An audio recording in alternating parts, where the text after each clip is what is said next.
Проєкт «Нові соціальні послуги. Нове життя літніх людей Веселівської громади». Метою проєкту є покращення рівня загального фізичного стану здоров'я та самопочуття осіб похилого віку, осіб з інвалідністю, підвищення їхньої фізичної активності, розширення спектру надання соціальних послуг та впровадження інноваційних технологій соціального обслуговування. Для реалізації цих ідей у поточному році Центру соціальних послуг передано двоповерхове приміщення. З'являється можливість урізноманітнити денну зайнятість та дозвілля літніх людей, осіб з інвалідністю та впровадити послугу прання.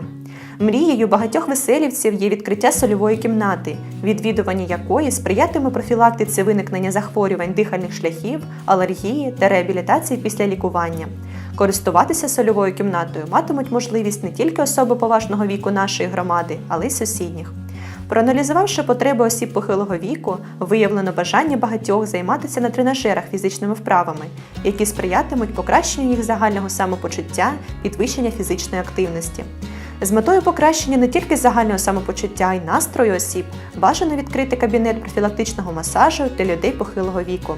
Завдяки створенню пральної кімнати при Центрі соціальних послуг планується зменшення навантаження соціальних робітників і вирішення проблеми підопічних, які через відсутність водопостачання та пічного опалення не мають змоги прати вдома.